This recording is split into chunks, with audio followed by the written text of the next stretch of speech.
নমস্কার। আবার হাজির হলাম আপনাদের প্রিয় ভালো লাগা গল্পের চ্যানেলে আপনাদের পছন্দের গল্প নিয়ে। আশা করি আপনারা সবাই ভালো আছেন।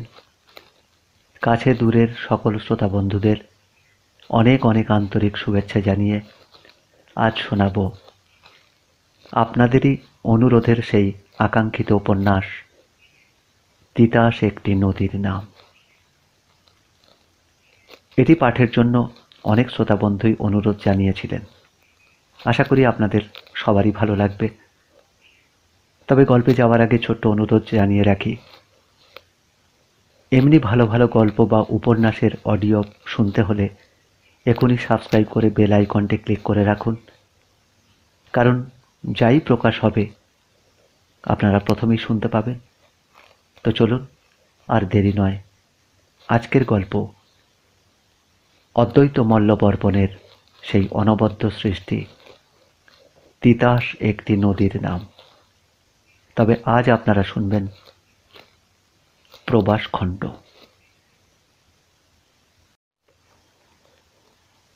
তিতাস নদীর তীরে মালদের বাস, ঘাটে বাঁধা নৌকা, মাটিতে ছড়ানো জাল, উঠানের কোণে গাবের মটকি, ঘরে ঘরে চরকি, টেকো, তকলি, সুতা কাটার, জাল বোনার সরঞ্জাম, এইসব নিয়েই মালদের সংসার। নদীটা যেখানে ধনুকের মতো বাঁকিয়াছে সেইখান হইতে গ্রামটার শুরু। মস্ত বড় গ্রাম, তার দিনের কলরব রাতের নিশুতিতেও ঢাকা পড়ে না। দক্ষিণ পাড়াটাই গ্রামের মালদের। মাঘ মাসের শেষ তারিখে সেই মালপাড়াতে একটা উৎসবের ধুম পড়িল। এটা কেবল কুমারীদের উৎসব, নাম মাঘ মণ্ডলের ব্রত। এ পাড়ার কুমারীরা কোনো কালে অরক্ষণীয়া হয় না। তাদের বুকের উপর ঢেউ জাগিবার আগে মন যখন থাকে খেলার খেয়ালে রঙিন, ঠিক তখনই একদিন ঢোল সানাই বাজাইয়া তাহাদের বিবাহ হইয়া যায়। তবু এই বিবাহের জন্য তারা দলে দলে মাঘ মণ্ডলের পূজা করে। মাঘ মাসের ৩০ দিন এই তিতাসের ঘাটে প্রাতঃ স্নান করিয়াছে। প্রতিদিন স্নানের শেষে বাড়িতে আসিয়া ভাঁটফুল আর দূর্বা দলে বাঁধা ঝুটার জাল দিয়া সিঁড়ি পুজিয়াছে, মন্ত্রপাঠ করিয়াছে। লও লও সরোজ ঠাকুর লও ঝুটার জাল, মাপিয়া জুখিয়া দিব সপ্ত আঁচল। আজ তাহাদের শেষ ব্রত। তরুণ কলা গাছের ১ হাত পরিমাণ লম্বা করিয়া কাটা ফালি বাঁশের সরু শলাতে বেঁধিয়া ভিত করা হয়, আর সেই ভিতের উপর গড়িয়া তোলা হয় রঙিন কাগজের চৌয়ারি ঘর। আজিকার ব্রত শেষে ব্রতিনীরা সেই চৌয়ারি মাথায় করিয়া তিতাসের জলে ভাসাইবে, আর সঙ্গে সঙ্গে ঢোল বাজিবে, কাঁসি বাজিবে, নারীরা গীত গাহিবে। এখন দীননাথ মালর মেয়ে বাসন্তী বিষম চিন্তায় পড়িল। সব বালিকারই কারো দাদা কারো বাপ চৌয়ারি বানাইতেছে। কত ফুল কাটা ঝালরওয়ালা নিশান উড়ানো কত সুন্দর সুন্দর চৌয়ারি।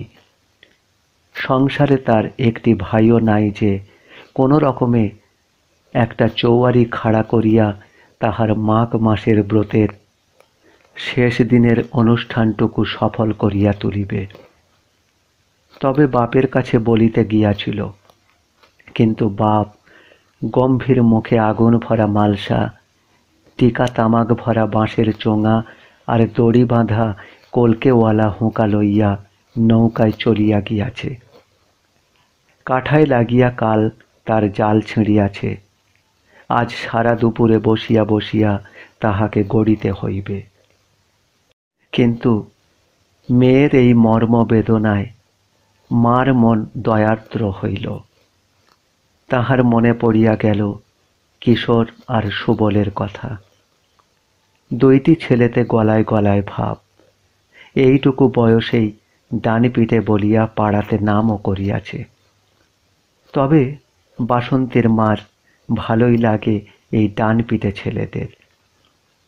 কেননা ভয় ডর নাই, কোনো কাজের জন্য ডাকিলে উড়িয়া আসে, বাপ মা মানা করিলেও তাহারা শোনে না।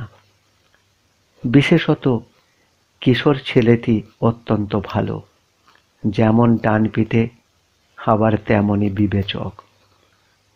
বাসন্তীর মায়ের আহ্বানে কিশোর আর সুবল বাসন্তীদের দাওয়ায় বসিয়া এমন সুন্দর একখানা চৌয়ারি বানাইয়া দিল, যাহারা দেখিল তাহারাই মুগ্ধ হইয়া বলিল, বাহ রে বাসন্তী, তোর চৌয়ারি যেন রূপে ঝলমল করছে রে।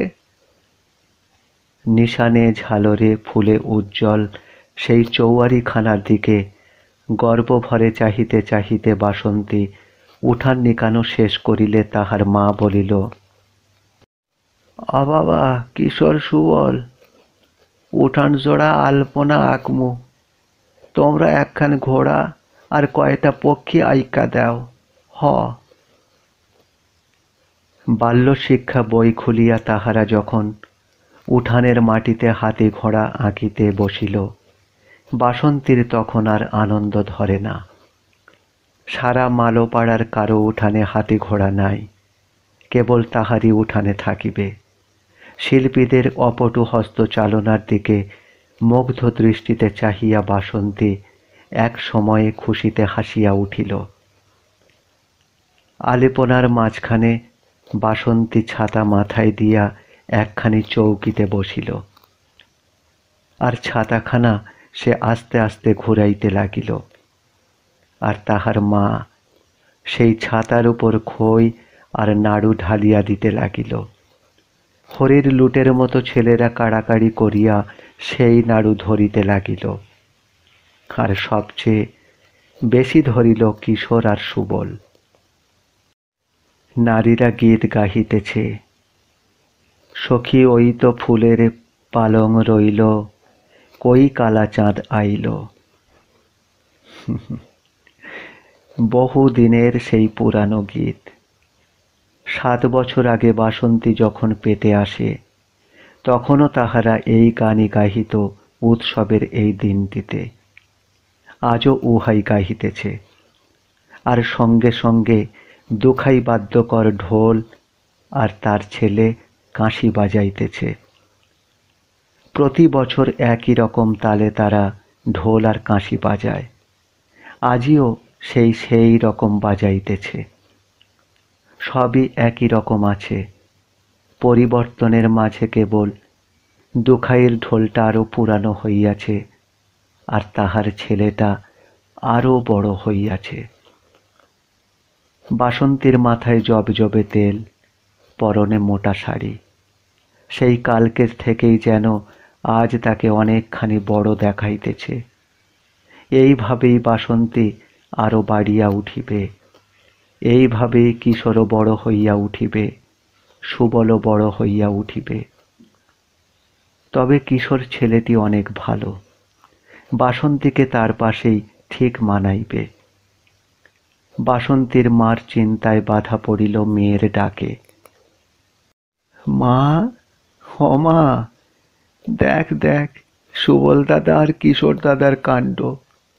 আমি চৌবাড়ি জলে সারতে না তারা দুইজনে ধরতে গিয়া কি কাইজা। হে কয় আমি নিব, আর হে কয় আমি নিব। ডরে আর কেউ কাছেও গেল না। শেষে কি মারামারি। হ মা, আমি কইলাম, দুজনে মিলা বানাইছো, দুজনেই নিয়ে রাইখা দাও, মারামারি করো কেনে। শুই না তো কিশোর দাদা ভালো মানুষের মতো সাইডা দিল, আর সুবল দাদা করল কি, মা গো মা, দু হাতে মাথার তুইলা দৌড়। সেদিন মালোপাড়ার ঘাটে ঘাটে সমারোহ। ঢোল সানাই বাজিতেছে, পুরো নারীরা গান গাহিতেছে, আর দুপুরের রোদে তিতাসের জল চিকচিক করিতেছে। মালর কুমারীরা আনকোরা শাড়ি পরিয়া তেল জবজবে মাথায় চিত্র বিচিত্র চৌবারি তুলিয়া জলে ভাসাইয়া দিবার উদ্যোগ করিতেছে, কিন্তু মালর ছেলেদের তর সহিতেছে না। মেয়েরা অনুনয় করিতেছে, এখন ধৈর্য না, জলে আগে ভাসাই, তখন ধৈর্য। সব চোয়ারি জলে ভাসিল। ছেলেরা দৌরাত্ম্য করিয়া প্রায় সব কটাকেই ধরিল, কাড়াকাড়ি করিয়া ছিঁড়িল এবং ভাঙাচোরা অবস্থায় মাথায় করিয়া বাড়িতে ফিরিল। কিন্তু তাহাদের দস্যুতা মুক্ত হইয়া কয়েকখানা মাত্র চৌয়ারি তিতাসের মন্দ স্রোতে আরো মৃদু তরঙ্গে অনেক বাহির জলে চলিয়া গেল। তীর হইতে দেখা গেল যেন জলের উপর একটা ময়ূর পেখম ধরিয়াছে। কিন্তু তাদের যারা ভাসাইল তারা কি সুখী হইল? ছেলেরাই যদি ধরিতে না পারিল, তবে মেয়েদের উহা ভাসাইবার সার্থকতা কই? কিশোরের জন্য বাসন্তী মনে বড় ব্যথা পাইল। সে ভাবিল, এমন একটা সুন্দর চৌবারি সে পাইল না, পাইল শুবলে। কিন্তু সে ছাড়িয়া দিল কেন?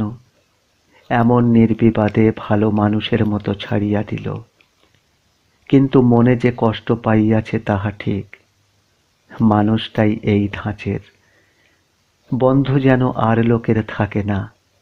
মানি, বন্ধু নিতে চাইলে কোনো জিনিস সে নিজে আঁকড়াইয়া থাকে না, কিন্তু বন্ধুর জন্য চোখ বুজিয়া ভালো জিনিস এমনিভাবে কেহ ছাড়িয়া দেয়?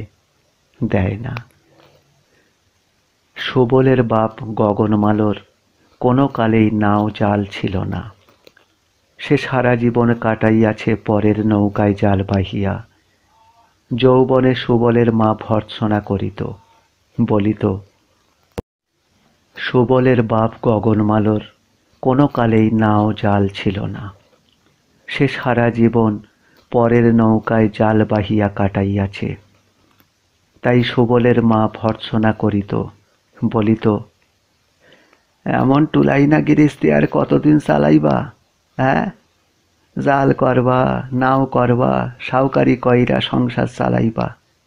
এই কথা তো আমার বাপের কাছে 3 সপ্তাহ কইরা তবে তো আমাকে বিয়া করতে পারছ। স্মরণ হয় না? কেন? খাইবা, বুড়াকালে পরের লাথি উস্তা খাইবা, যেমন তুমি মানুষ। কিন্তু নিশ্চেষ্ট লোককে ভর্ৎসনা করিলে ফল পাওয়া যায় না। তাই গগন এসব কথায়ও কর্ণপাত করে নাই। বুড়াকাল যখন সত্যই আসিল, তখন তাহার বউ বলিত, অহল বসলি কে গ? ইহার উত্তরে গগনচন্দ্র বলিত, এই দেখ, আমার সুবল আছে। হ, আমি তো করতাম, পারলাম না। দেখিস দেখিস, জাল নাও আমার সুবলে করব, অত ভ্যান করিস না তো। কাজেই সুবলের বাপ যখন মারা যায়, সুবলকে নৌকা গড়াইয়া দিয়া যাইতে পারে নাই। সুবল মাথা তোলা হইয়া কিশোরের নৌকায় গিয়া উঠিল এবং তার সঙ্গেই জাল বাহিয়া চলিল। নিজের নাও জাল করিবার কথা আর তাহার মনেই আসিল না। কিশোর বয়সে মাত্র 3 বছরের বড়। শৈশব বন্ধু তারা। তাদের মধ্যে গলায় গলায় ভাব ছিল। শৈশবে দুইজনে বর্ষাকালে সাপে ভরা বটের ঝুড়িতে বসিয়া সেই খোপের মধ্যে দিয়া বঁড়শি ফেলিত। শিং মাছের জাল বুনিয়া আঁধার রাতে বুক জল ভরা পাট ক্ষেতের আল ধরিয়া অনেক দূরে গিয়া পাতিয়া আসিত। আর রাত থাকিতে উঠিয়া শিং মাছ, কই মাছ, গাঁথা জাল তুলিয়া আনিত।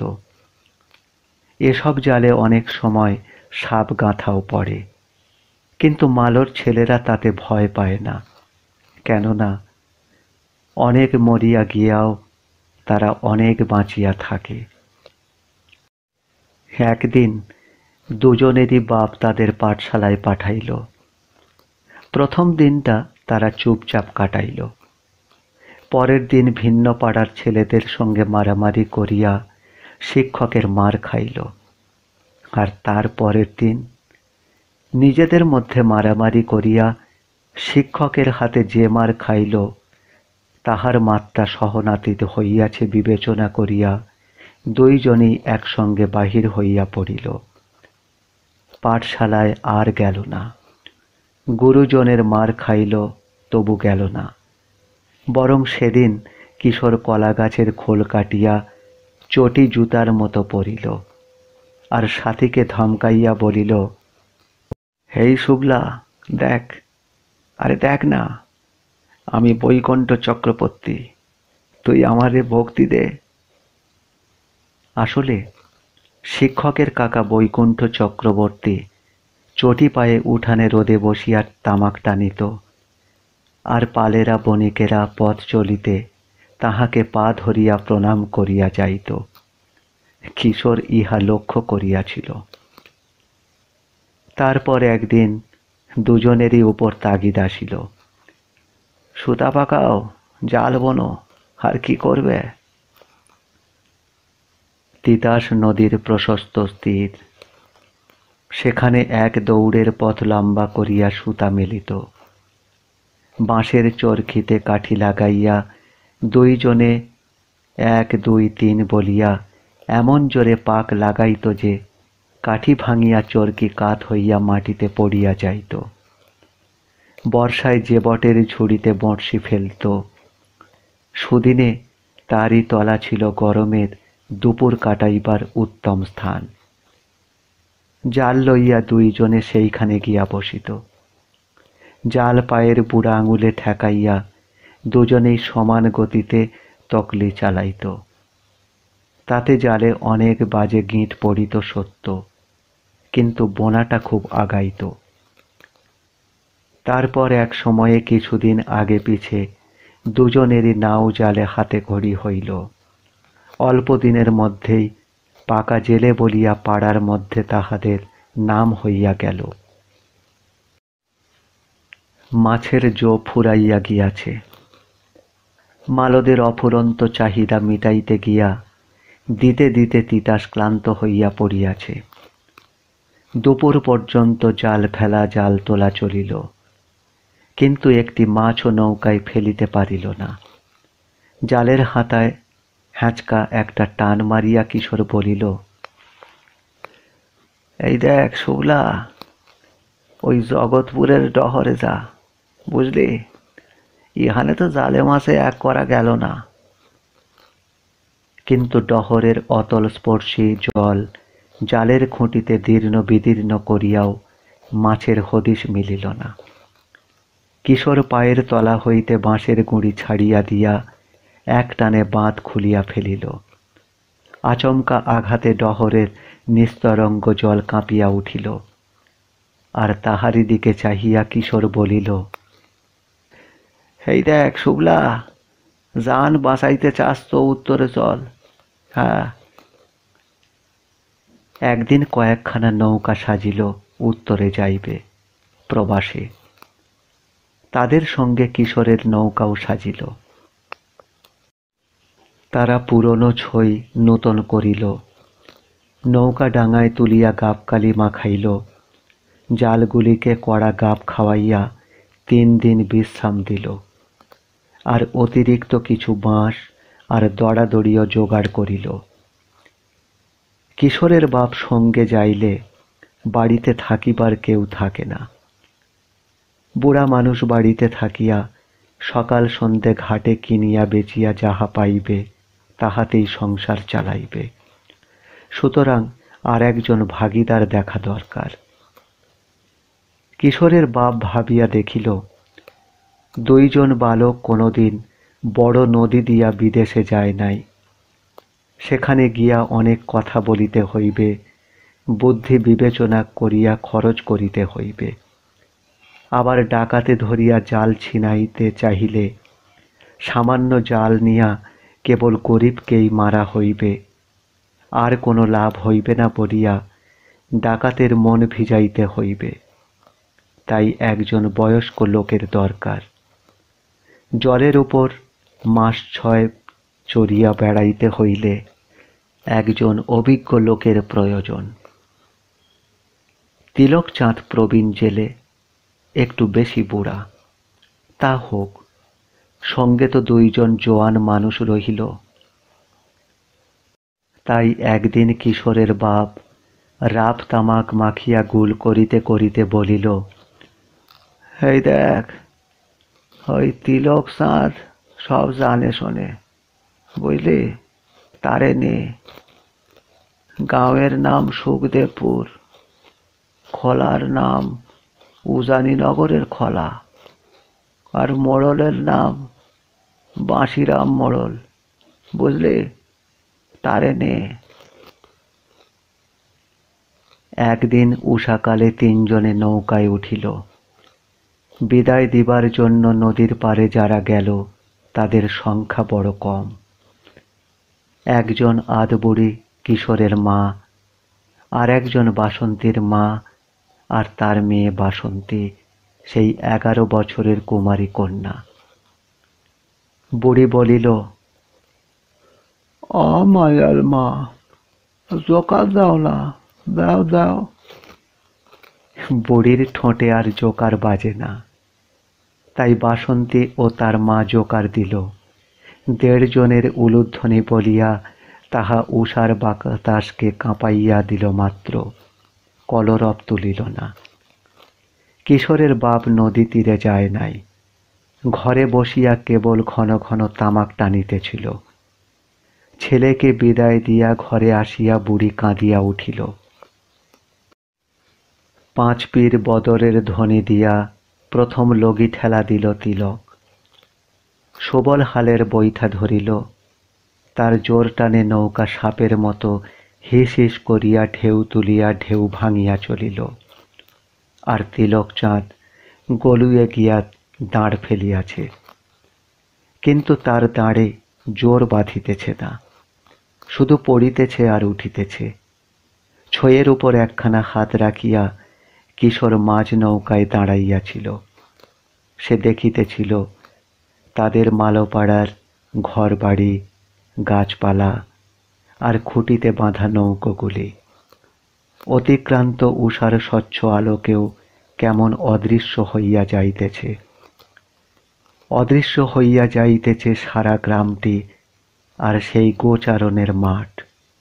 অদৃশ্য হইতেছে কালীসীমার ময়দান আর গরিবুল্লার বটগাছ 2টি।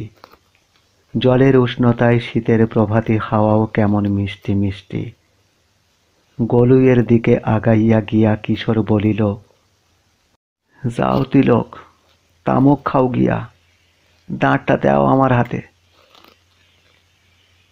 তিতাস যেখানে মেঘনাতে মিলিয়াছে সেইখানে গিয়া দুপুর হইল। কিশোর দাঁড় তুলিয়া খানিক চাহিয়া দেখিল, অনুভব করিল মেঘনার বিশালত্বকে আর তার সেই অতল স্পর্শী কালো জলকে। এপারের শক্ত মাটিতে এক সময়ে ভাঙন হইয়া গিয়াছে, তবে এখন আর ভাঙিতেছে না, কিন্তু ভাঙনের জয় পতাকা লইয়া দাঁড়াইয়া আছে পর্বতের মতো খাড়া পাড়টা। আর ছোট ছোট ঢেউয়ে মসৃণ হইয়া রহিয়াছে বড় বড় মাটির ধস। ওপারে অনেক দূরে যেখানে গড়ার সমারোহ, দেখা যায় সাদা বালির ঢালা রূপালি বিছানা। ভাঙিয়াছে গাছে ছাওয়া জনপদ, গড়িয়াছে নিষ্ফলা ধুধু বালুচর। তিলককে ভাত চাপাইতে বলিয়া কিশোর গলুয়ে একটু জল দিয়া প্রণাম করিল। তারপর আবার দাঁড় ফেলিল। ভৈরবের ঘাটে আসিয়া সন্ধ্যা হইল। এখানে কয়েক ঘর মালো থাকে।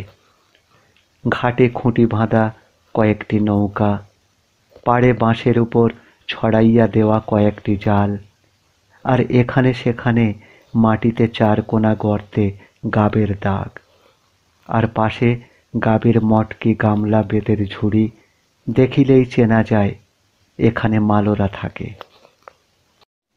গ্রামের পাশে সূর্য ঢাকা পড়িলেও আকাশে একটু একটু বেলা তখনও আছে। নৌকা বাহিলে আরও একটা বাঁক ঘোরা যাইত, কিন্তু সম্মুখে রাত কাটাইবার ভালো জায়গা তিলক স্মরণ করিতে না পারায় কিশোর বলিল, এই দেখ সুবল, এই জায়গায় রাইত থাইকা যাই রে, বুঝলি? এখান হইতে বাড়িগুলিও দেখা যায়। গ্রাম আগে বড় ছিল। মালদের অনেক জায়গা রেল কোম্পানি লইয়া গিয়াছে। বৃহত্তর প্রয়োজনের পায়ে ক্ষুদ্র আয়োজনের প্রয়োজন অগ্রাহ্য হইয়া গিয়াছে। তবু এ গাঁয়ের মালোরা বড় গরিব নয়। বড় নদীতে মাছ ধরে, রেল বাবুদের পাশে পাশে থাকে, গাড়িতে করিয়া মাছ চালান দেয়। তারা আছে মন্দ না। শোভলা বলিল, জানো কিশোর দাদা, এই ভৈরবের মালোরা কি কাণ্ড করে তুমি জানো নি? তারা জামা জুতা ভাড়া কইরা রেল কোম্পানির বাবুরার বাসার কাজ দিয়া বেড়ায়, আর বাবুরাও মালোপাড়ায় বইয়া তামাকু টানে আর কয়, পোলাপান স্কুলে দাও, শিক্ষিত হও, শিক্ষিত হও। শুনিয়া তিলক খেপিয়া উঠিয়া বলিল, শিক্ষিত হইলে শাদী সম্বন্ধ করব কি না? আরে শুভলা, তুই বুঝবি কি? তুই বুঝবি কি? তারা মুখে মিঠা দেখায়, আর চোখ রাখে মাইয়া লোকের উপর। ব্যাপারটার মীমাংসা করিয়া দিল কিশোর। সে হাসিয়া বলিল, আরে না না তিলক চাঁদ, কথাটা সেটা না। চোখ রাখে বড় মাছের উপর, বুঝলা? যা শোনা যায় তা নয়। তা হইলে কি যাই না শুই না নগরবাসী এই গাঁয়ের সম্বন্ধ ঠিক করত? কিশোর দাদা, চল না, মাইয়ার একবার দেখা যাই। বাড়ি চিনি? বাড়ি চিনি না, কেবল নাম জানি। ওই দোলগোবিন্দের বাড়ি। মেয়েরা দিনের শেষে জল ভরিতে আসিয়াছে। দলে দেখা গেল কয়েকটি কুমারী কন্যাকে। কিশোর চোখ টিপিয়া পড়িল, গিয়া আর কি করবি, এর মধ্যে থাইকা দেইখা রাখ। সারা রাত সুখে ঘুমাইয়া তারা উষার আলোকে নৌকা খুলিয়া দিল। ভৈরব খুব বড় বন্দর, জাহাজ নোঙর করে, নানা ব্যবসায়ের অসংখ্য নৌকা। কোনো নৌকায় বেকার বসিয়া নাই। সব নৌকার লোক কর্মচঞ্চল। নৌকার অন্ত নাই, কারবারেরও অন্ত নাই। লাভের বাণিজ্যে সকলেই তৎপর। আপন কড়া গণ্ডা বুঝিয়া পাইবার জন্য সকলেই ব্যস্ত। যারা পাইয়াছে তারা আর অপেক্ষা করিতেছে না। আগের যারা অবেলায় পাইয়াছে তারা রাতটুকু কাটাইয়া কিশোরের নৌকা খোলার সময়েই নৌকা খুলিয়াছে। বেশিরভাগ গিয়াছে যে যেদিক হইতে আসিয়াছে সেই দিকে, কিন্তু কিশোরেরা যাইতেছে সামনের দিকে। বন্দরের এলাকা পর্যন্তই কর্মচাঞ্চল্য। এর সীমা অতিক্রম করিলেই দেখা গেল সকল প্রাণ স্পন্দন যেন থামিয়া গিয়াছে। বন্দরের কলরব ধীরে ধীরে পশ্চাতে মিলাইয়া গেল। সম্মুখে বিরাট নদী তার বিশালতা লইয়া চুপ করিয়া পড়িয়া আছে। শীতের নদী। উত্তরের হাওয়া সরিয়া গিয়াছে, দক্ষিণের বাতাস এখনো বাহির হয় নাই। নদীতে ঢেউ নাই, স্রোতের বেগও নাই। আছে কেবল শান্ত তৃপ্ত স্বচ্ছ অবাধ জলরাশি। এই অনন্তের ধ্যান ভাঙিয়া, এই প্রশান্তের মৌনতা বিঘ্নিত করিয়া কিশোরের নৌকার দুইখানা দাঁড় কেবল ওঠানামা করিতেছে। এতক্ষণ কুল ঘেঁষিয়া চলিতেছিল। ঢালা বালিরাশির বন্ধা কুল। লোকের বসতি নাই, গাছপালা নাই, ঘাট নাই। কোনোখানে একটি নৌকার খুঁটিও নাই, এমনই নিষ্করুণ নিরালাকুল। রোদ চড়িলে শীত অন্তর্হিত হইল। সুদূরের ইশারায় এই নির্জনতার মাঝেও কিশোরের মনে যেন আনন্দের ঢেউ উঠিল। নদীর এই অবাধ উদার রূপ দেখিতে দেখিতে অনেক গানের সুর মনে ভাসিয়া উঠিল। অদূরে একটা নৌকা এই দিকে আসিতেছে। কিশোর গলা ছাড়িয়া গান জুড়িল। উত্তরের জমিনেরে সোনা বন্ধু হাল চষে, লাঙলে বাজিয়া ওঠে খুয়া, দক্ষিণা মলয়ার বায়, চান্দ মুখ শুকাইয়া যায়, কার ঠাঁই পাঠাইব পানগুয়া। নৌকাটা পাশ কাটাইবার সময় তারা কিশোরের গানের এই পদটি শুনিল। নদীর কিনারা দিয়া গেল বাঁশি বাজাইয়া, পরার পীরিতি মধু লাগে, কুখেনে বাড়াইলাম পা, খেয়া ঘাটে নাই রে না, খেয়া নিরে খাইল লঙ্কার বাঘে। একজন মন্তব্য করিল, দেহ দেহ বুড়ার দাঁড় টাইনতে দিয়া জোয়ান বেটা খাড়াই রইছে, আবার রস কেমন, পরার পীরিতি মধু লাগে। শুনিয়া কিশোর আঘাত পাইয়া বলিল, যাও তিলক চাঁদ, তুমি গিয়া ঘুমায় থাকো। তিলক নৌকার মালিকের আদেশে অগৌণ পালন করিল। আবার নির্জনতা, যতদূর দেখা যায় শুধু জল আর জল। দাঁড়ের উপর মনের পুলক ঢালিয়া কিশোর বলিল, বারগাং দিয়া ধরত দেখি শুভলা, খালি বালু আর দেখতে ভাল লাগে না। ধর ধর, কোনাকুনি ধর, পার বাইবি তো ওই পার দিয়া ধর, এপারে কিচ্ছু নাই, কিচ্ছু নাই। কিন্তু ওপার তখন চোখের আড়ালে, যা দৃষ্টির বাহিরে, তারই হাতছানির মায়ায় তারা বিপদে পা দিল। কিশোরের বুক একবার একটু কাঁপিয়াছিল। একটা গান মনে পড়িয়াই, মাঝি ভাই তোর পায়ে পড়ি, পার দেখিয়া ধর পাড়ি। কিন্তু শেষের কথাগুলি সুন্দর। পিছের মাঝি ডাক দিয়া কয়, নৌকা লাগো প্রেম তলায়, হরি বলো তরি খুলো, সাধের জোয়ার যায়। আহা! কিশোর যেন নিজের মনকে প্রবোধ দিল। বৈঠার আওয়াজ বেসুরো হইতেছে দেখিয়া সুবলকেও সাহস দিল। না রে শুভলা, ডরাইস না, ডরাইস না। গাঙের ডর মাইজখানে নয়, গাঙের বিপদ পাড়ের কাছে, বুঝলি? বার গাঙে মা গঙ্গা থাকে, বিপদে নাইয়ারে রক্ষা করে। তিলক চাঁদের ঘুম ভাঙিল। বাহিরে আসিয়া দেখে বেলা নাই।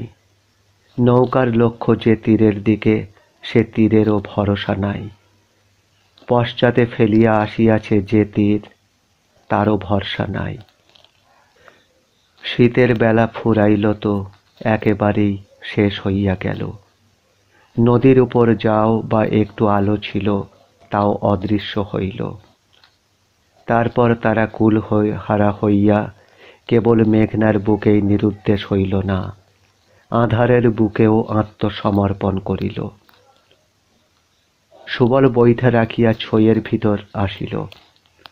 টিমটিমে একটা আলো তিলক জ্বালাইয়াছিল, সেটা রাগ করিয়া নিভাইয়া ফেলিল।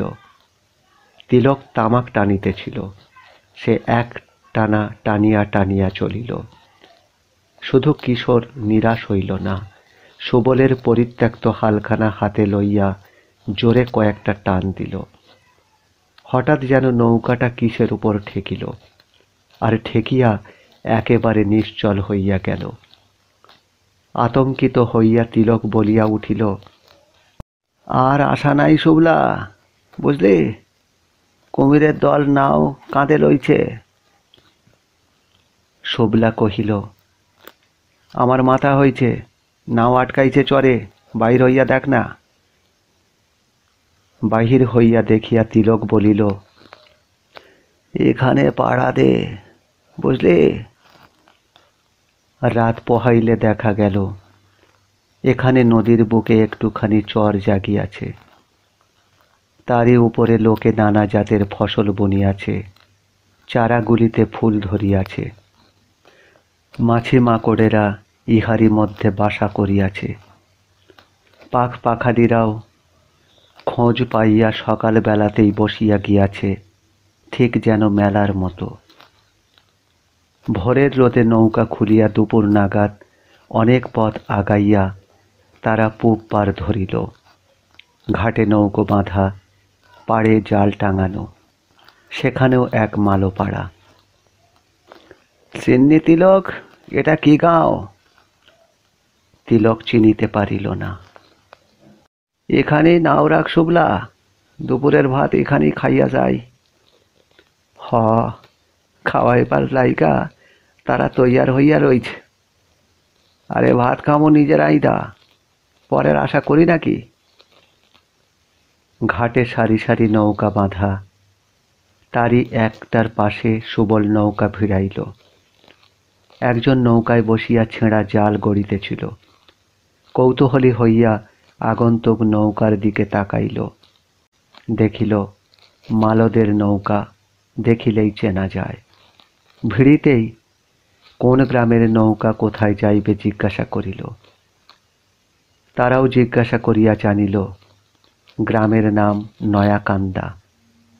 30-40 ঘর মালো থাকে, নয়া বসতি করিয়াছে। আগে ছিল পশ্চিম পারের এক শিক্ষিত লোকের গ্রামে। নদীর পারে যেখানে তারা নৌকা বাঁধিয়া জাল ছড়াইত, জমিদার সে জমি তাহাদের নিকট হইতে জোর করিয়া ছিনাইয়া অন্য জাতের হাতে বন্দোবস্ত দিয়াছে। তাই তারা সেই অবিচারে গ্রাম ছাড়িয়া এখানে আসিয়া নতুন বাড়ি বাঁধিয়াছে।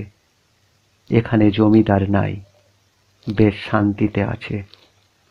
হাট বাজারটা বড় দূরে, কিন্তু ঘাটে নৌকো আছে, দেহে ক্ষমতা আছে। তারা দূরকে সহজেই নিকট করিতে পারে। কিশোর মুগ্ধ হইয়া শুনিতে শুনিতে হাতের হুঁকাটা তার দিকে বাড়াইয়া দিল। আমার হুক্কাও আইতাছে, দাও আগে তোমারটাই খাই।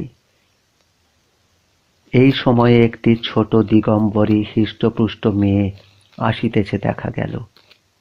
বাড়ি থেকে হুঁকা লইয়া আসিয়াছে। শরীরের দুলানির সঙ্গে সঙ্গে হুঁকাটা ডাইনে বাঁয়ে দুলিতেছে। নৌকার কাছে আসিয়া ডাকিল, এই বাবু, আমারে তোল। মেয়ের হাত হইতে হুক্কা লইয়া কিশোরের দিকে বাড়াইয়া লোকটি বলিল, আমি খাই তোমার হক্কা, আর তুমি খাও আমার ঝিয়ের সক্কা। আমার ঝি গো, হা। মেয়ের দিকে চাহিয়া বলিল, কি গো মা, জামাই দেখছ নি, বিয়া দিয়া দেই। কার ঠাই? এই বুড়ার ঠাই? না, বুড়ার ঠাই না। আমার জামাই হইব যমুনার জামাইয়ের মতো সুন্দর, মায়ে কইছে। হ, তা হইলে এই জামাইয়ের ঠাঁই দেই। কর্তা কন্যা সুবলের দিকে হাতের তকলি বাড়াইল। সুবল কিশোরের দিকে চাহিয়া মুচকিয়া হাসিল।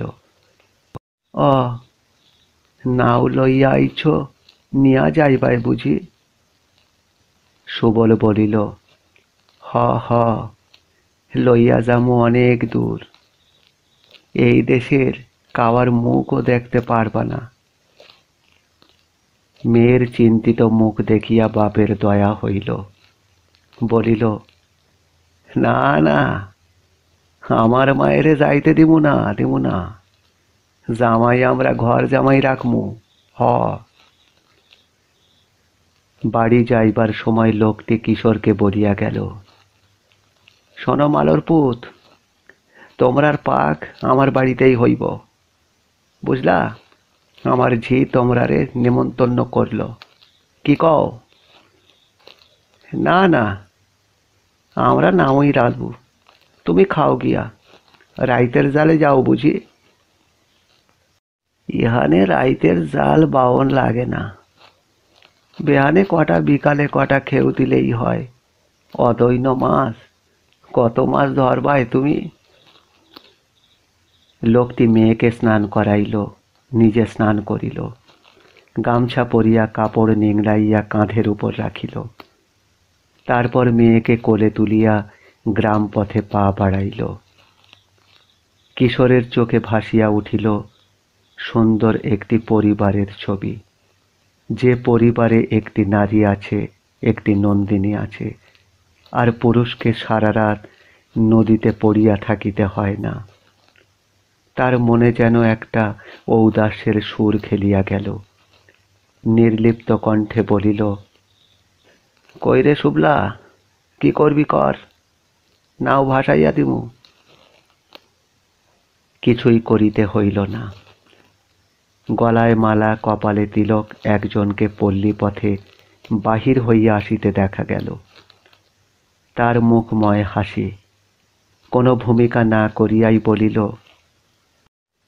দেখো মালোর পুত, দোহাই তোমার বাপের, আমার ঘাটে যখন নাও লাগাইছ, সেবা না কইরা যাইতে পারবায় না।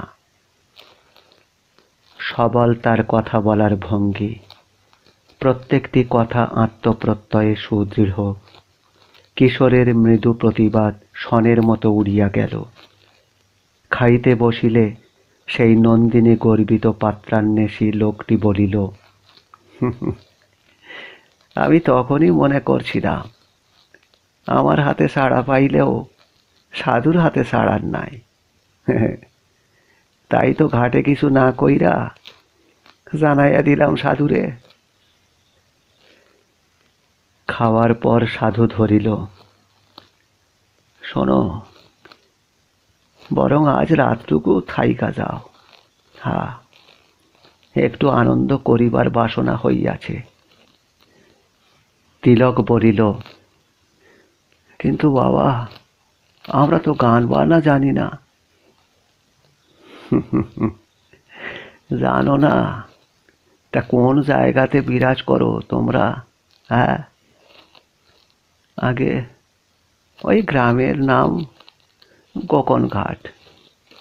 আহা, আমি সেই কথাই কই না, আমি কই তোমরা বিরাজ করো বৃন্দাবনে না কৈলাসে?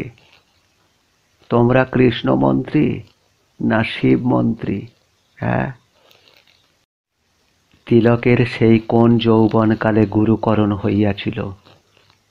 গুরু তাহারে কানে কৃষ্ণ মন্ত্রই দিয়াছে, যদিও সে দীক্ষা অনুযায়ী কোনো কাজই আজ পর্যন্ত করিয়া উঠিতে পারিল না, তবু সে গুরুর 3 আখরের মূল মন্ত্র ভোলে নাই। সাধুর প্রশ্নে সে একটু ইতস্তত না করিয়াই বলিল, আমরা বাবা কৃষ্ণ মন্ত্রী। হ। এই দেখো, গুরু মিলাইয়াছে। আনন্দ করার গানে তো জানা অজানার কথা ওঠে না বাবা, কেবল নামের রূপ মাধুরী পান করতে হয়। হ্যাঁ, 16 নাম 32 আখরের মাঝে প্রভু আমার বন্ধন দশায় আছে।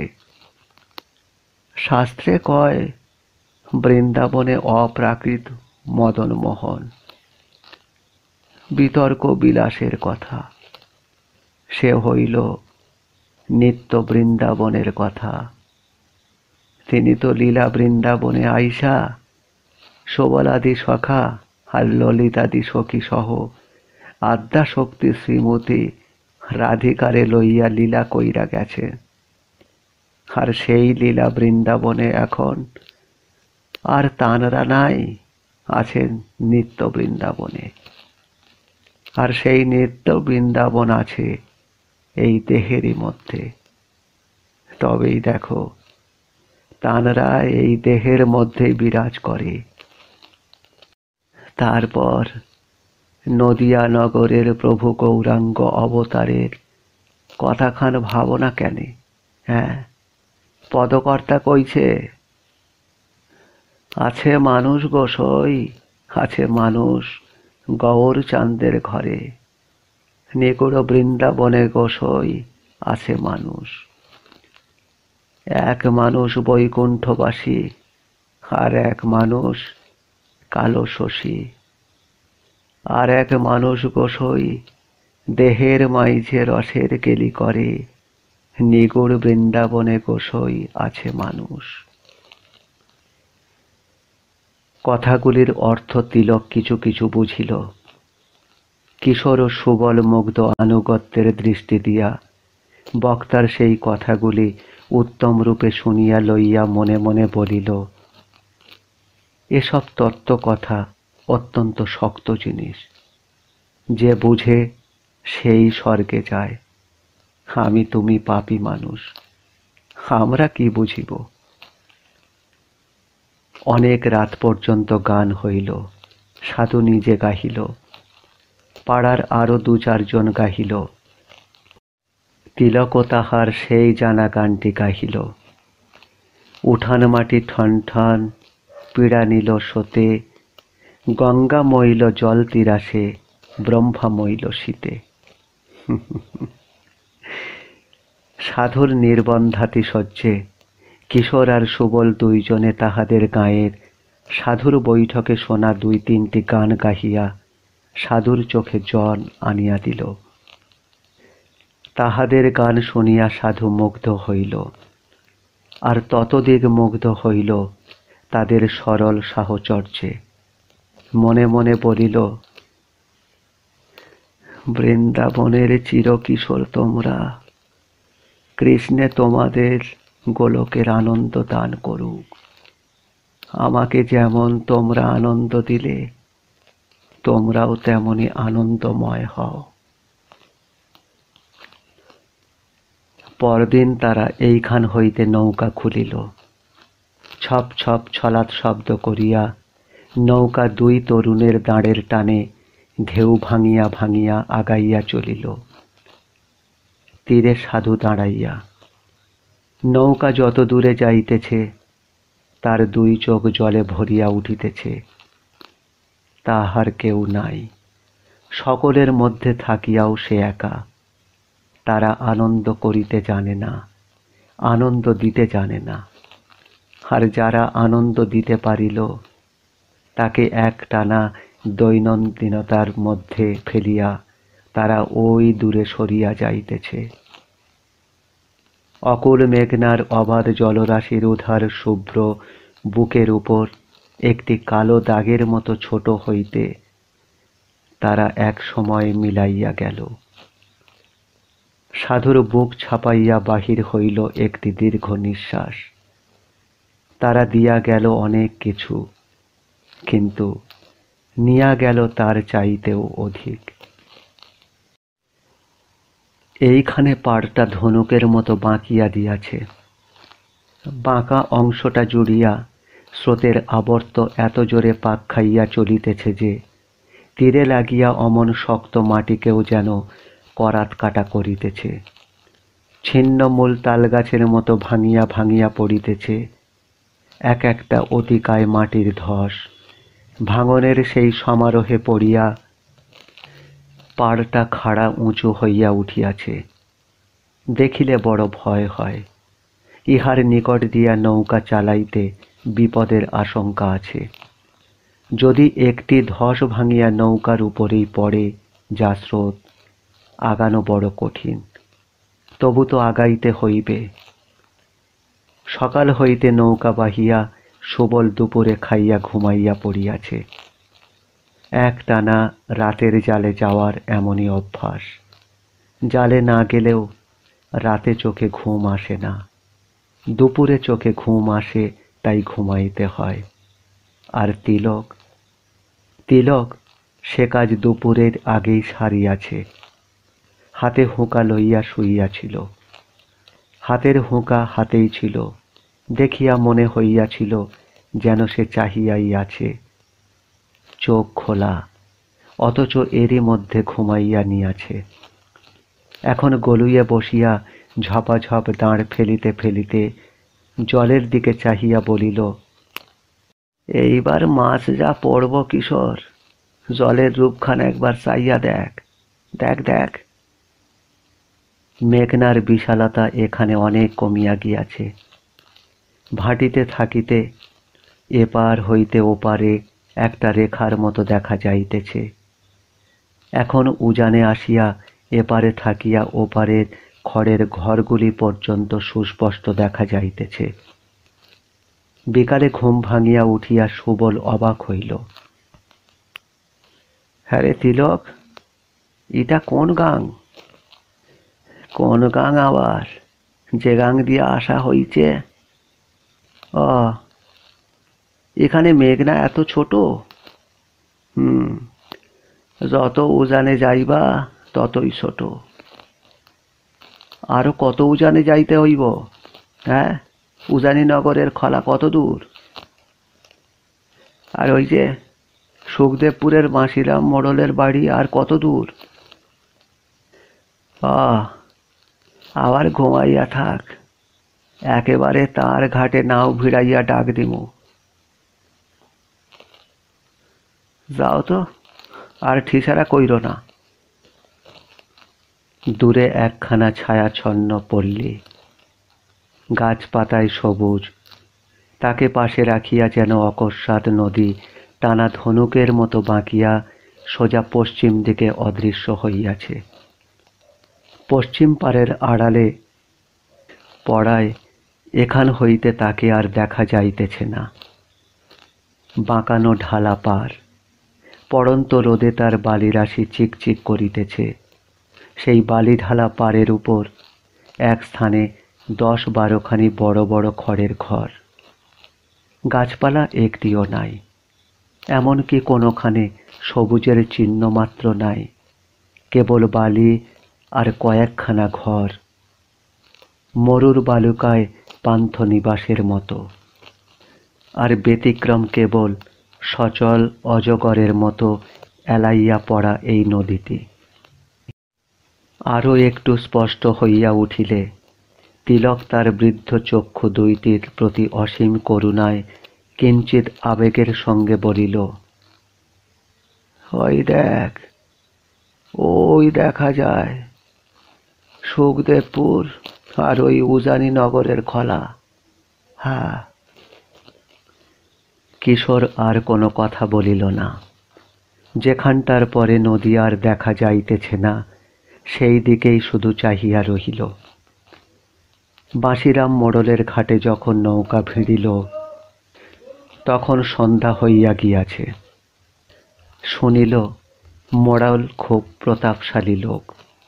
এখানে নদীর 5 মাইল তাঁর শাসনে। এখানে মাছ ধরিতে হইলে তাঁরই সঙ্গে বন্দোবস্ত করিতে হয়। পরদিন সকালে মোড়লের বাড়ি হইতে নিমন্ত্রণ আসিল, দুপুরে তাঁর বাড়িতে সেবা করিতে হইবে। তাই দুপুরে স্নান করিয়া 3 জনে সেইখানেই উপস্থিত হইল। দেখিল মোড়লের বাড়িতে 4 ভিটাতে 4টি খড়ের ঘর, সংস্করাভাবে জীর্ণ। আর তারই একটা বারান্দায় বসিয়া মোড়ল 1 বাক্স রূপার টাকা গুনিতেছে। তার শরীরটা পাথরের মতো নিরেট, অসুরের মতো শক্ত। রংটা কালো, বয়স 50-এর উপর, কিন্তু মাংসে চামড়ায় বার্ধক্য ধরে নাই। কণ্ঠার 2 পাশের মোটা হাড়ে অজস্র দৈহিক বলের পরিচয়। কিশোর মনে মনে বলিল, তোমার মতো মুনিষের 25টায় 100, তোমার চরণে দণ্ডবত। মোড়ল তখন নূতন জেলেদিগকে অভ্যর্থনা করিয়া বসাইল। মোড়ল বলিল, নাম তো জানলাম কিশোর, কিন্তু পিতার নাম তো জানলাম না। আগে পিতার নাম রামকেশব। রামকেশব? হ হ, চিনতে পারছি। তা তোমরা কয় ভাই? ছোট ভাই আছিল, মারা গেছে। এখন আমি একলা। আহ পুত্র সন্তান কি? আমার পুত্র সন্তান আমি। বুঝলাম। বিয়া করছ কই? কিশোর চুপ করিয়া রহিল, কথা বলিল সুবল। এইবার দেশে গিয়া করিবে। সম্বন্ধ নিজ গ্রামে ঠিক হইয়া আছে। রান্না যাহা কিছু হইয়াছে সবই বড় মাছের। কিশোরেরা ছোট মাছের জেলে। বড় মাছ একটা মুখে পড়ে না, কেননা এসব মাছ তারা ধরিতেই পারে না। কোনোদিন কোনো বড় মাছ পথ ভুলিয়া তাদের জালে আসিয়া পড়িলেও পয়সার জন্য বেচিয়া ফেলিতে হয়। তারা দেখিল, মোড়ল যেমন খায় বেশি, খাওয়ার উপর তার মনোযোগও তেমনি অখণ্ড। খাওয়ার ফাঁকে একবার তার অতিথিদের কথা মনে পড়িল। জাল্লা ভাই, যা খাইবা কেবল হাতের জোরে। কিশোর কোনো উত্তর দিতে পারিল না, কারণ আয়োজনের এত প্রাচুর্যের মধ্যে পড়িয়া তাহার খুব লজ্জা করিতে লাগিল। রুই মাছের মাথার খানিকটা চিবাইতে চিবাইতে তিলক উত্তর দিল, কি যে কও তুমি মোড়ল। কিশোরেরও একটা কিছু বলা দরকার, কারণ নৌকার সে মহাজন। কিন্তু এসব উত্তর চাতুর্যপূর্ণ ভাষায় দিতে হয়, কিন্তু সে ভাষা কিশোরের জানা নাই। একে সরল মানুষ সে, তার কথাও সরল। সে বলিল, আমার দেশে অত বড় মাছ পাওয়া যায় না। বড় মাছ অত বেশি আমরা খুব কম খাই। শুনিয়া মোড়ল গিন্নি আর এক বাটি মাছ আনিল।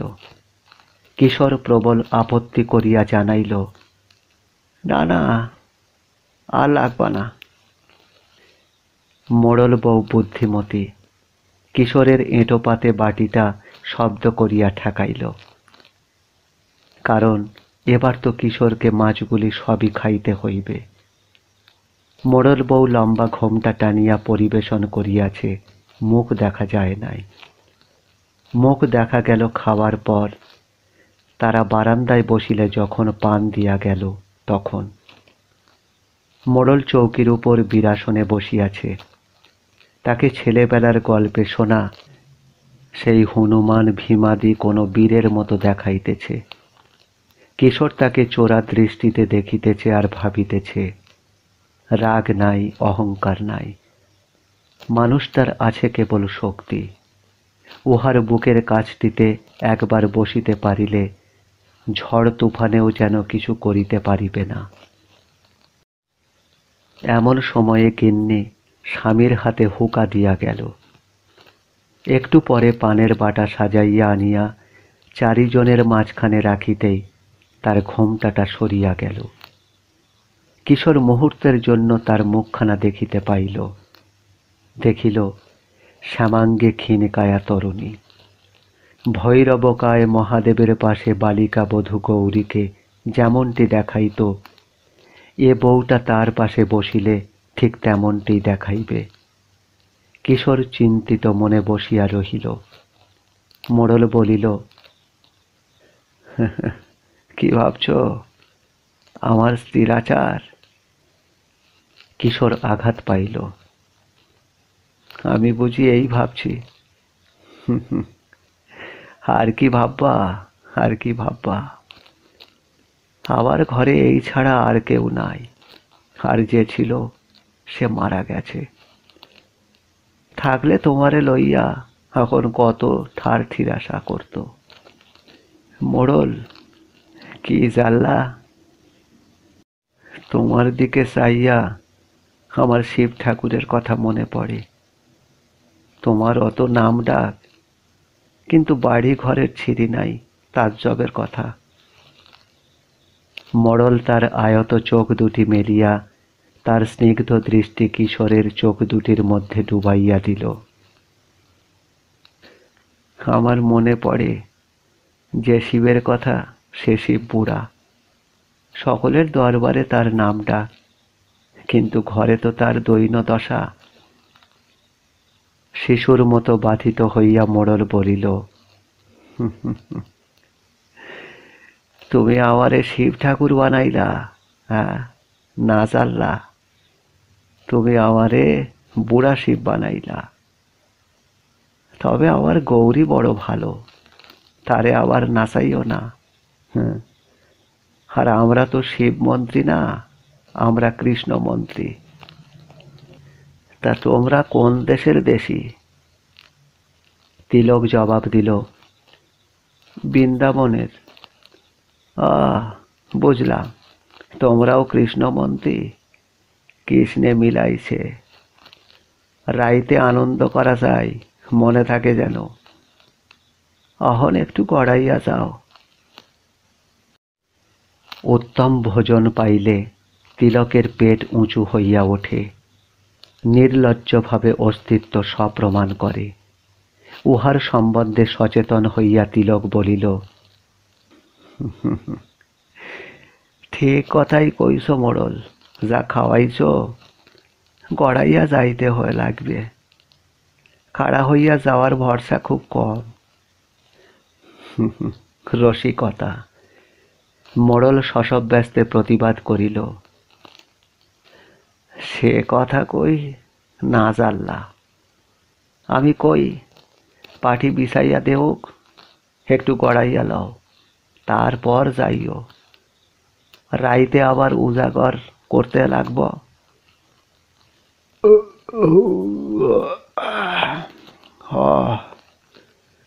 একটা শীতল পাটি বিছাইয়া দিলে গড়াইয়া যাইতে পারি। তুমি জানলা বড় ঢঙি। তোমারে তো আমার বড় ভালো লাগে। সেদিন তারা আর নৌকাতে ফিরিল না। শীতল পাটিতে গড়াইয়া বিকালে পাড়া বেড়াইতে বাহির হইল। তিলক বুড়া মানুষ, তার কাপড় হাঁটুর নিচে নামে না, কিন্তু কিশোর সুবল ধুতি পায়ের পাতা অবধি ঢিলা করিয়া কার্তিকের মতো কোমরে গেরো দিয়াছে, আর কাঁধে চড়াইয়াছে একখানা গামছা। সুবলের একটা বয়সের দোষ। সে শুধু দেখিল কার বাড়িতে ডাগর পাত্রী বিবাহের দিন গুনিতেছে। অনেককে দেখিল এবং সকলকেই মনে ধরিল।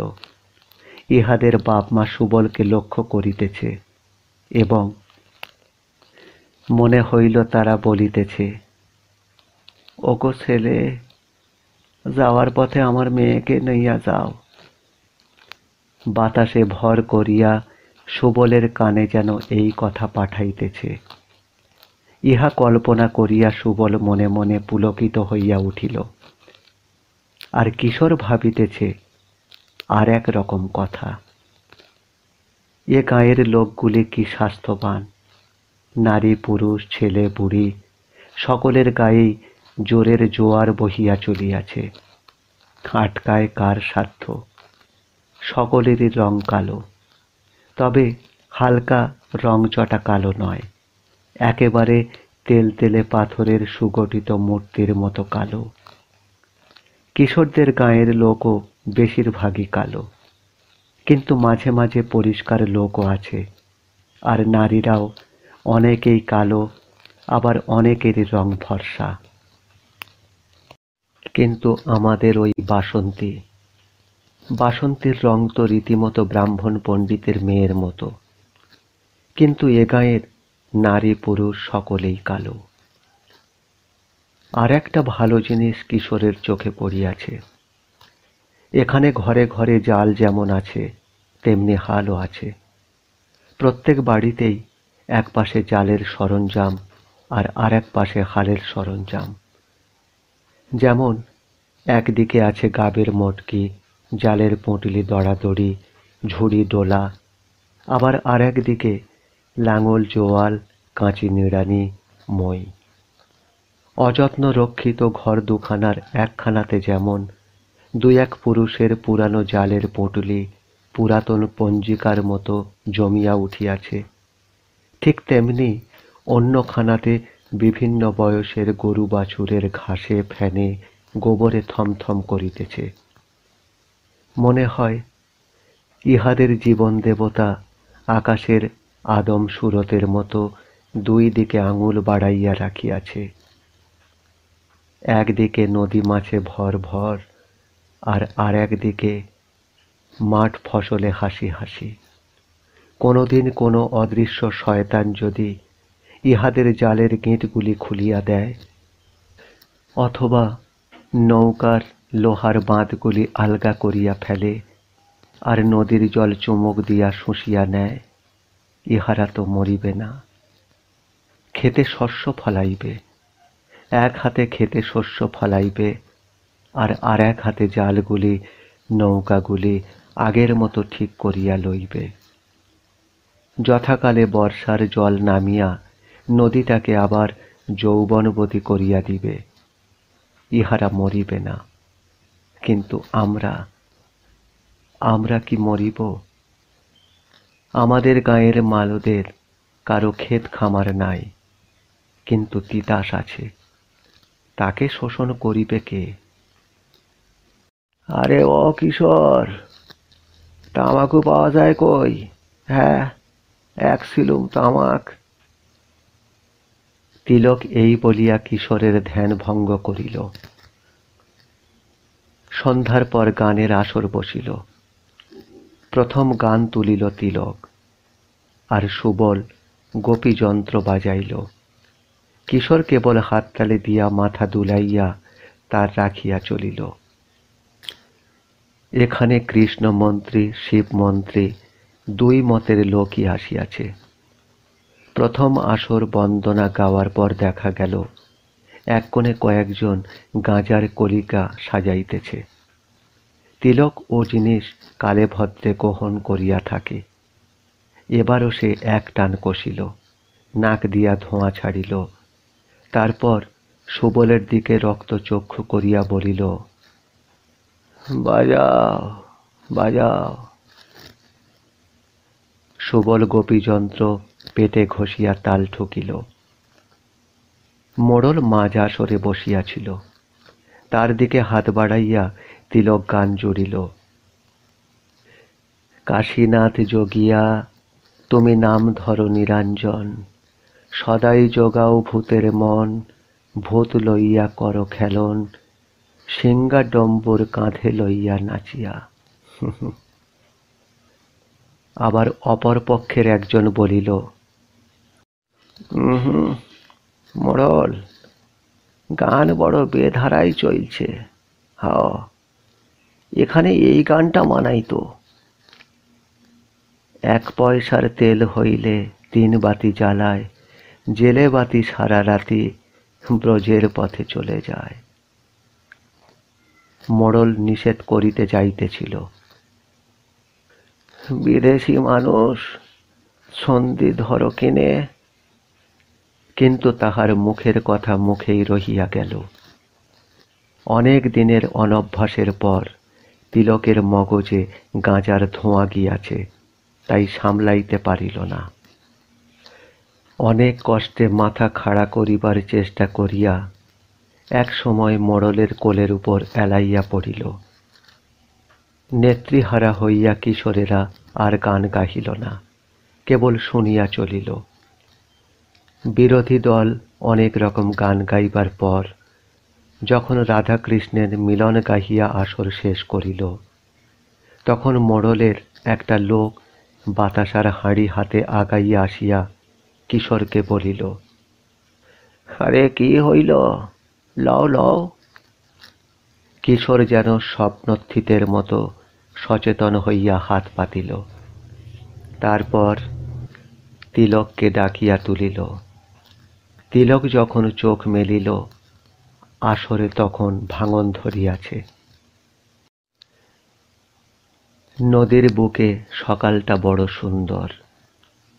তখনও সূর্য ওঠে নাই। আকাশে নীলাভ স্বচ্ছতার আভাস, চারিদিকে নীলাভ শুভ্রতা। এ শুভ্রতা মাখনের মতো স্নিগ্ধ। চারিদিকের অবাধ নির্মুক্তির মাঝে এ স্নিগ্ধতার আলাপন মনের আনাচে কানাচে সুরধ্বনি জাগায়। নদীর বুকে লক্ষ লক্ষ তরঙ্গ শিশুর অস্ফুট করতালির জাগায় যে মুক্ত বাতাস, তারই মৃদু স্পর্শ তিলকের বৃদ্ধ সংকুচিত বুকখানাও পূর্ণতায় প্রসারিত করিয়া তুলিল।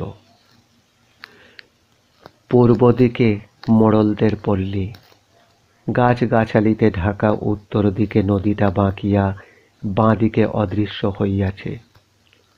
দক্ষিণ দিকে নদী একেবারে তীরের মতো সোজা, যতদূর দৃষ্টি চলে কেবল জল আর জল। দুইটি তীরের বাঁধনে পড়িয়া সে জল দৈর্ঘ্যে অবাধ। তিলকের দৃষ্টি যেখানে নদীর জলে আর আকাশের কোলে একাকার হইয়া মিশিয়াছে সেইখানে। তারও অনেক দক্ষিণ হইতে ভাসিয়া আসিতেছে ফাল্গুন মাসের এই মৃদু মন্দ বাতাস। সেই দিকে চাহিয়া তিলক বুক ভরিয়া নিঃশ্বাস লইল। বড় উদার আর অকৃপণ সে হাওয়া। নৌকার পিছন দিকটা খুঁটিতে বাঁধা, গলুই বাতাসের অনুকূলে উত্তর দিকে লম্বমান। মাঝ নৌকায় দাঁড়াইয়া তিলক কথা বলিল। কিশোর, জাল লাগাইবার সময় হইছে রে। অন্ধকার পাতলা হইয়া আসিবার সঙ্গে সঙ্গে কিশোরের ঘুমও পাতলা হইয়া আসিয়াছে। তিলকের ডাকে তার শেষ সুতাটুকুও ছিঁড়িয়া গেল। কিশোর ক্ষিপ্র হস্তে হুঁকা ধরাইয়া সুবলকে ডাকিয়া তুলিল। সুবল ঘুমের গাদা, কিন্তু হুঁকার আওয়াজ পাইয়াই তাহারও ঘুম টুটিয়া গেল। পাড়াটার আওতা ছাড়াইয়া তাহারা দক্ষিণে আগাইয়া গেল। পাড়ের খানিকটা ঢালু, একটু উপর দিয়া সোজা একটা পায়ে চলা পথ, তার ওপাশে ধান জমি। যতদূর চোখ যায় কেবল ধান গাছ। ভোরের বাতাসে তাদের শিশু শিরগুলি দুলিতেছে, তাতে একটানা একটা শব্দ হইতেছে। আকাশ বাতাস ঢেউ সব কিছুর প্রাতঃকালীন কোমলতার সহিত তাল রাখিয়া এ শব্দের সুরও ক্রমাগত কোমলে বাজিয়া চলিয়াছে। দেখিয়া কিশোরের চোখ জুড়াইয়া গেল। মোড়লের গ্রামের লোকেরা এ সকল ধানের জমি লাগাইয়াছে। ধান হইলে ইহারাই সব কাটিয়া লইয়া ঘরে তুলিবে। বাত্তা বাদলায় নদীতে নামিতে না পারিলেও কিশোরের দেশের মতো মালদের মতো উপবাস দিতে হইবে না। বাঁশটা আস্তে চালাইও তিলক, ধান গাছ যেন নষ্ট না হয়। কি জানি কার ক্ষেত, মনে বড় কষ্ট পাইব। তোমার যত কথা। কত রাখালে 5 জনের বাড়ি দিয়া ক্ষেত নষ্ট করে, কত গাই গরু চোরা কামড় দিয়া ধান গাছের মাথা ভাঙে, আমরা রে চিনব কন? তিলকের এই অর্বাচীনতায় কিশোর চটিয়া উঠিত। কিশোরের মনের গোপনতায় যে সূক্ষ্ম শিল্পবোধ সবসময় প্রচ্ছন্ন থাকে, তারই ইঙ্গিত এবার তাকে চটিতে দিল না। সে আগেই তীরে নামিয়াছিল। তিলকের ছুঁড়িয়া ফেলা বাঁশের আগাটা ক্ষিপ্র গতিতে ধরিয়া তার গতিরোধ করিল এবং তার উদ্যত আঘাত হইতে অবলা ধান গাছগুলিকে বাঁচাইল। জাল লাগানো শেষ হইলে কিশোর নৌকায় উঠিয়া বাঁশের গোড়ায় পা দিল। সুবল পাছার গোড়ায় হাত দিলে গলুয়ে গিয়া তিলক লগি ঠেলিয়া নৌকা ভাসাইল। নৌকা মাঝ নদীতে গেলে কিশোর জাল ফেলিল এবং এক আঁজলা জল মুখে পড়িয়া কুলি করিয়া জালে বুলানি দিল। কিছুক্ষণ ডুবাইয়া রাখিয়া কিশোর তাহার প্রথম খেউ তুলিল। দেখিল ইঞ্চি পরিমাণ সরু সরু মাছ, রূপার মতো রং আর ছোট ছোট ঢেউয়ের মতো জীবন্ত। কিশোর ক্ষিপ্র হস্তে টানিয়া এক ঝটকায় দেরাতে ফেলিল, আর মাছগুলি অনির্বচনীয় ভঙ্গিতে নাচিতে লাগিল। প্রথম খেউয়ের মাছ দেখিয়া কিশোরের চক্ষু জুড়াইয়া গিয়াছে। মাছগুলি দেখিতে এই সকাল বেলার মতোই স্নিগ্ধ। এক সময়ে ধাঁ করিয়া সূর্য উঠিল, নদীর উপর রোদ বিছাইয়া দিল। তাপের আভাস পাইয়া মাছ একযোগে অথই জলে ডুবিয়া গেল। এখন আর তারা জলে ধরা দিবে না। একবার কিশোর জালটা ধপাস করিয়া ফেলিল। এই রকমে ফেলার অর্থ আজ এই পর্যন্তই। তিলক কোড়া গুটাইয়া আগাইয়া আসিল। তারপর দুজনে মিলিয়া দড়াদড়ির বাঁধা ছাঁদা খুলিয়া ফেলিল। মোড়ল আগেই ঘাটে বসিয়াছিল। প্রথম দিনের মাছ দেখিয়া খুশি হইল, বলিল, ছোট জাল্লা, তোমার তো খুব সাইত। হ্যাঁ, চলো চলো, মাছ ডাঙিতে লইয়া যাই। শাঁ শাঁ করিয়া বসন্তের বাতাস বহিয়া যায়, স্বচ্ছ জলের উপর ঢেউ তুলিয়া যায়। কিশোর ক্ষণে ক্ষণে উন্মনা হইয়া যায়। নদীর তাতা থই থই নাচনের সঙ্গে সঙ্গে তার বুকখানাও নাচিয়া ওঠে। আকাশের রোদ বাড়ে, সে রোদ যেন নৌকার উপর, তিলকের সুবলের মাথার উপর আর কিশোরের বুকের উপর সোনা হইয়া ঝরিয়া ঝরিয়া পড়ে। কোনো অদৃশ্য শিল্পী এক না দেখা মোহের তুলি বুলাইয়া তার মনের মাঝখানে অদৃশ্য আনন্দের একটা ছোপ লাগাইয়া যায়। থাকিয়া থাকিয়া তার মনে সম্ভব অসম্ভব নানা রকম চিন্তার আবির্ভাব হয়। সুখদেবপুর পল্লীটা কখনো সুবলকে লইয়া এক পাক ঘুরিয়া আসে। অনেক গাছগাছালি আছে এই সুখদেবপুরে। তাতে অনেক আগে পাতা ঝরিয়া গিয়াছিল, এখন আবার নতুন পাতা মেলিয়াছে। কি তুলতুলে মসৃণ পাতা, যেন কিশোরের হৃদয়ের পর্দার মতো মসৃণ। চাহিয়া দেখিতে খুব ভালো লাগে। একটি বাড়িতে তুলসী তলার পাশে বেড়া দিয়া ফুলের গাছ করিয়াছে। তাহাতে অনেক সুন্দর ফুল ধরিয়াছে। পাপড়িগুলিতে কি সুন্দর বর্ণের সমাবেশ। তবে কি ফুল চিনিতে না পারিয়া কিশোর দাঁড়াইল। এমন সময় সামনা দিয়া এক কুমারী কন্যা যাইতেছে, হাতে তাহার এক গোছা সুতা। কিশোর চলমান সুবলকে হাত ধরিয়া থামাইয়া বলিল, দাঁড়ারে সুবলা, ফুলেরে আগে দেখা লই, বড় রঙ্গিলা ফুল রে, কিন্তু চিনতে পারলাম না তো। এই এই মাইয়ারে জিগা, এটা কি ফুল কইয়া যাক। অকবি সুবল মনে রং ধরা কিশোরের সমজদার সাথী হওয়ার অনুপযুক্ত। সুবল নিষ্প্রিয় কণ্ঠে বলিল, তা তুমি জিগাও না, আমারে লইয়া টানাটানি করো কেন? বেশ, এ আমি জিগাই। বিচারকের সামনে আসামির মতো এক ফোঁটা মেয়েটার সামনে জোয়ান কিশোর এতটুকু হইয়া গিয়া কোনো রকমে বলিল, আমরা হলুম গিয়া বিদেশি মানুষ, এদেশের এই ফুলেরে চিনলাম না, নামখানা কি কইয়া যাইতে পারো? মেয়েটি লজ্জায় উচ্ছলিত হইয়া বলিল, মোগরাচণ্ডী, এর নাম মোগরাচণ্ডী ফুল। বলিয়া কিশোরের চোখের দিকে চাহিল, কিন্তু চোখ আর নামাইতে পারিল না। যেন সর্পমুগ্ধের মতো চাহিয়া থাকিয়াই পরনের বসন আঁচলে বুকের শিশুস্তন দুটিকে ঢাকিয়া দিল। তারপর ভয় পাওয়া হরিণীর মতো বড় বড় পা ফেলিয়া একটা ঘরের আড়ালে চলিয়া গেল। সুবল কিছু টের পাইয়া বলিল,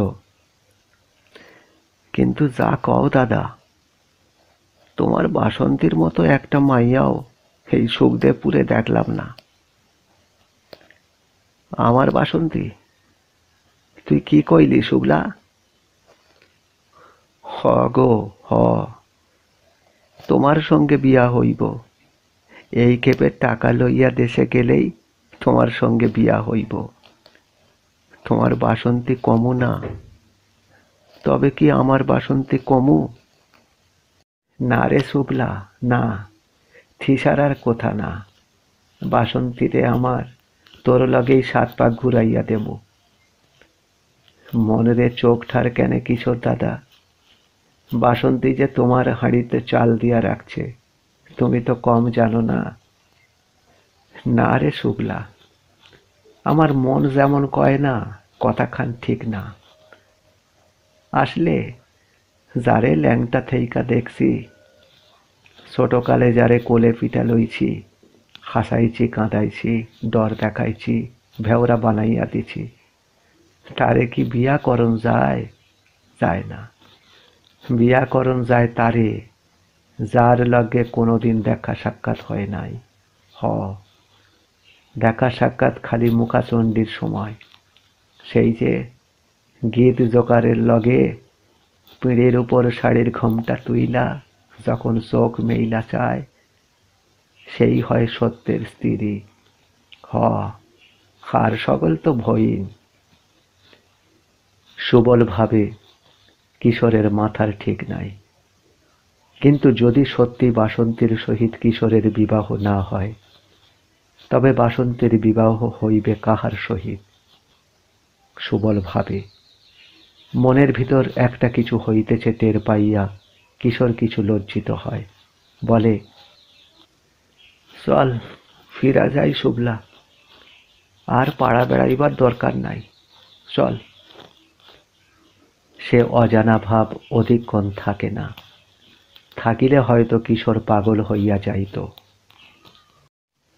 সেই স্নিগ্ধ নীলাভ ফাল্গুনী প্রভাত আসে, জাল লাগাইয়া মৃদু নৃত্য পরা তটিনীর বুকের গহনে গুঁজিয়া দেয় সেই জাল, আর তুলিয়াই দেখে মাছ, একেবারে রূপার মতো সাদা, ছোট ছোট প্রাণ চঞ্চল অজস্র মাছ। এক একটা মাছে এক একটা প্রাণ। নৌকার ডরাতে জলের উপর ভাসিতে ভাসিতে কেমন খেলা করে। 2 মিনিটেই যাহাদের মৃত্যু, তারা মরণকে অবহেলা করিয়া এমন শান্ত চিত্তে ভাসে কি করিয়া। কিন্তু বড় ভালো লাগে দেখিতে। দ্রুত তালে জাল তোলা ফেলার মাঝে কিশোর আত্মহারা হইয়া যায়। তার মনের সকল রকম অস্বস্তি কোথায় আত্মগোপন করে। চৈত্রের মাঝামাঝি, বসন্তের তখন পুরা যৌবন। আসিল দোল পূর্ণিমা। কে কাকে নিয়া কখন দুলিয়াছে, সেই যে দোলা দিয়াছিল তারা তাদের দোলনায়, স্মৃতির অতলে তারি ঢেউ। অমর হইয়া লাগিয়া গিয়াছে গগনে পবনে বনে বনে আর মানুষের মনে মনে। মানুষ নিজেকে নিজে রাঙায়, তাতেও পূর্ণ তৃপ্তি হয় না।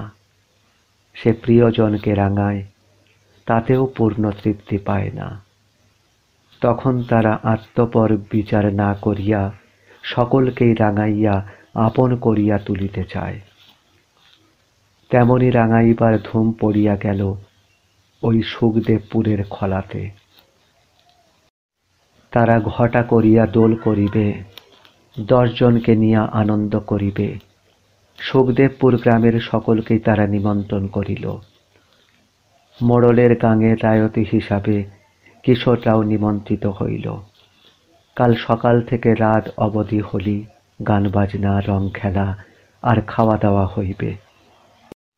আহা, এই খলাতে দোল পূর্ণিমায় খুব আরব্বা হয়।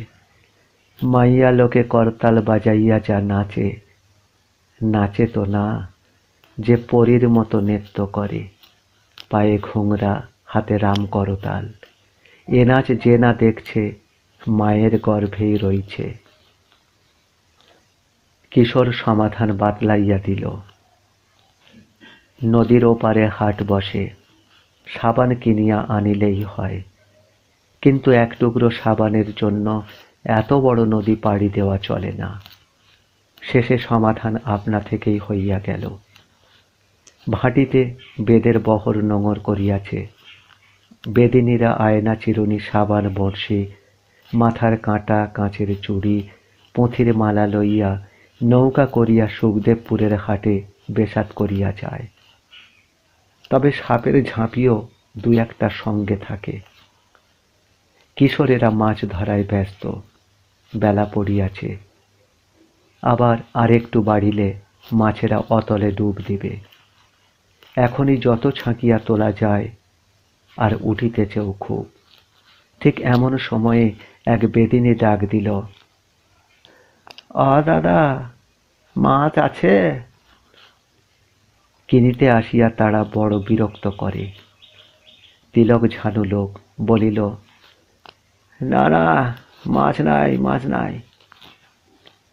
বেদিনীর বিশ্বাস হইল না, তাই বৈঠা বাহিয়া তার বাবুই পাখির বাসার মতো নৌকাখানা কিশোরদের নৌকার সঙ্গে মিলাইল। সে তার নিজের নৌকার দড়ি হাতে করিয়া লাফ দিয়া কিশোরের নৌকায় একেবারে উঠিয়া পড়িল। দরার দিকে চাহিয়া বলিল, কে জাল্লা, মাছ না নাই?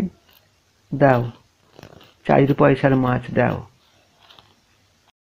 কিশোরের জালে অনেক মাছ উঠিয়াছে।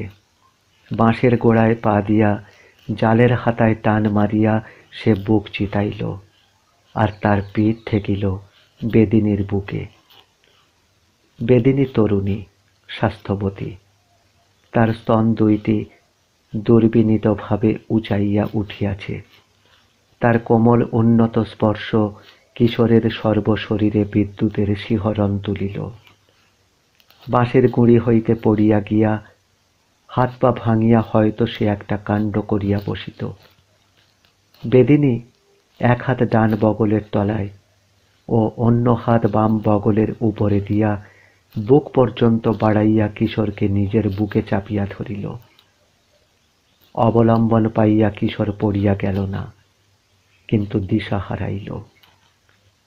অনুভব করিল বেদিনীর বুকটা যেন সাপের মতো ঠান্ডা। তারই চাপ হইতে ধীরে ধীরে মুক্ত করিয়া দিয়া বলিল, হে দাদা, পড় কেনে, আমারে ধরবার পারো না? তিলক গলুই হইতে ডাকিয়া বলিল, বদ্দানি, তুমি তোমার নাওয়ে যাও, যাও যাও। তুমি বুড়া মানুষ, তোমার সাথে আমার কি? আমার বেশাতি তো এই জনার সাথে। সে কিশোরের কাঁধের উপর হাত রাখিয়া আবার তার বুকখানা কিশোরের পিঠে ঠেকাইতে লাগিল। তাই এ জনা তোমার কোন জনমের কুটুম গো? শুকনা বুড়া, ও কই না বুড়া, তুই কথা কইস কেনে? তুই কেমনে জানবি হে জনা আমার কি? নিজের লোককে গালি দিতেছে। উভয় সংকটে পড়িয়া কিশোর বলিল, শুনো বাদ্দানি, তুমি এখন তোমার নামে যাও। মাছ দিলেই যাই, বাস করতে কি আমি আইছি? এই নাও, 4 পয়সার মাছ নাও, যাও, এইবার যাও।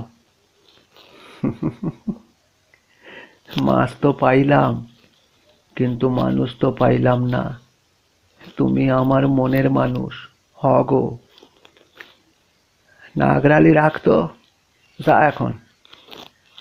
তিলকের বড় রাগ হইল। দেহ বুড়া, রাগের ধার ধারি না। মনের মানুষ থইয়া যাই, আর শেষে বুক থাবড়াইয়া কান্দি। অত ঠকাঠকির বেশাতি আমি করি না। কিশোরের হাসি পাইল। সে বলিল, সে কি গো, এক পলকে তোমাকে মনের মানুষ হইয়া গেলাম। তা তোমার আগের মনের মানুষ কই? উইড়া গেছে। সময় থাকতে তো বান্ধি নাই, তাই তোমারে সময় থাকতে বাঁধতে চাই। কি আছে গো তোমার বাদানি? বাঁধবা কি দিয়া? কেনে? সাপ দিয়া, ঝাঁপিতে সাপ আছে। বলিয়া বেদিনী ঝাঁপি খুলিয়া 2 হাতে 2টা সাপ বাহির করিয়া আনিল। আগাইয়া দিল কিশোরের গলার কাছে। আর কিশোর ভয় পাইয়া বলিল, ও বাদ্দানি, তুমি তোমার সাপ সরাও, সরাও, সরাও। বড় ডর করে যে। সরাইতে পারি যদি আমার কথা রাখো। কি কও না? আর দুইটা মাছ ফাউ দাও। ও, এই নাও, নাও নাও। কিশোর অপ্রসন্ন মুখে কতকগুলি মাছ তুলিয়া দিয়া বলিল, যাও, এইবার তুমি যাও। যাই গো যাই, তুমি বড় ভালো মানুষ, তুমি আমার নাতিন জামাই গো। কিশোর স্বর্গের ইন্দ্রসভা হইতে এক ঠেলায় মাটিতে পড়িয়া গেল। বেদিনী বিজয়িনীর বেশে চলিয়া যাইতেছিল। এমন সময় সুবল ছুটিয়া আসিয়া বলিল, অবাতানি, তোমার কাছে সাবান আছে গো? আমারে 2 পয়সার সাবান দিয়া যাও তো। আজ তাহলে এই পর্যন্ত। আবার পরবর্তী অংশ নিয়ে হাজির হব আগামী অডিওতে। ভালো লাগলে অবশ্যই এখনই সাবস্ক্রাইব করে বেল আইকনটি ক্লিক করে রাখুন, কারণ পরবর্তী অংশ প্রকাশের সঙ্গে সঙ্গেই আপনি শুনতে পাবেন। আর কেমন লাগলো অতি অবশ্যই মতামত জানাবেন। আপনি ভালো থাকুন, সবাইকে ভালো রাখুন। বিদায়।